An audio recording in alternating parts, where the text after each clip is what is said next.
In the early 1960s, the chairman of the Joint Chiefs of Staff, Ella Lemonser, concocted a plan for false flag operations as a pretext to invade Cuba and for war with the Soviet Union.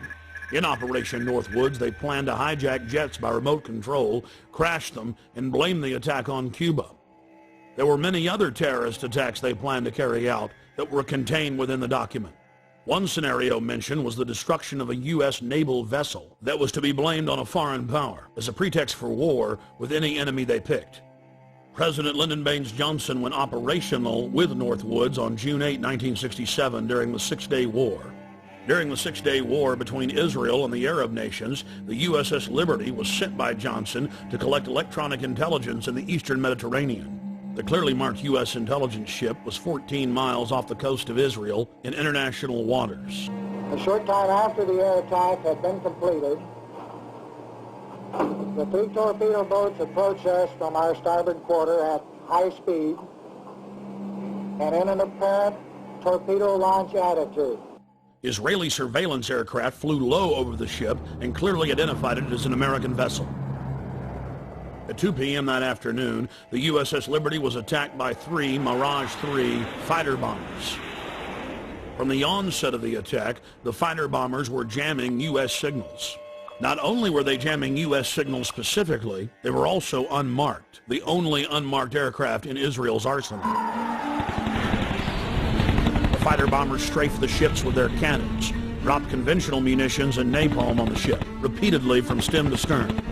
After the Mirages had done their work, the ship was hit by medium bomber Dassault missiles carrying napalm and other munitions like white phosphorus. The USS Liberty was then attacked by 3 Israeli torpedo boats bearing Israeli flags. The torpedo gunboats opened fire with high-caliber machine guns and launched torpedoes. A single torpedo struck the ship, blowing a hole in both sides, entering the ship and leaving a 30-foot exit hole when it exploded. Then the torpedo boats began strafing life rafts in the water, an international war crime. While all of this was happening, the oversized American flag flew clearly above the ship. The attack on the Liberty went on for hour after hour after hour. During the entire attack, the USS Liberty continually called the Sixth Fleet that was nearby, begging for air support or rescue. 2 aircraft carriers in the Med responded by launching fighter aircraft. Unbelievably, they were recalled by the White House. Rear Admiral Geist, then commanding the carriers in the Sixth Fleet, called Washington personally to confirm the recall order.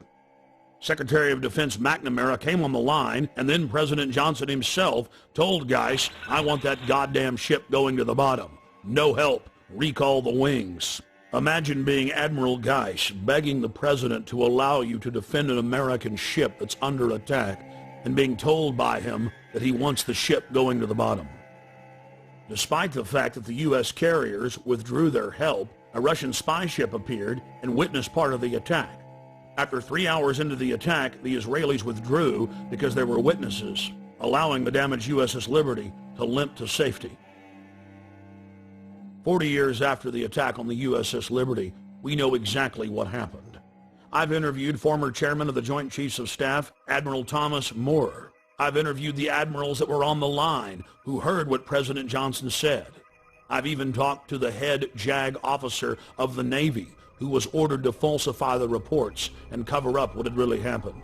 One of the Israeli pilots has gone public as well, saying that 3 times he refused over his radio to headquarters to attack the ship, saying clearly that it was an American ship in international waters and an ally. He was ordered under threat of court-martial to engage the ship. In a nutshell, this is what happened. President Johnson had personal control over the ship, parked it in the Mediterranean, made a backroom deal with Israel to attack it with an order to kill all aboard. Then the attack on the ship was to be blamed on Egypt. The U.S. would enter the war and take over the entire Middle East. In the aftermath of the attack on the most highly decorated ship in U.S. history, the captain and his entire crew were told they would spend life in prison or be killed if they told anyone what happened.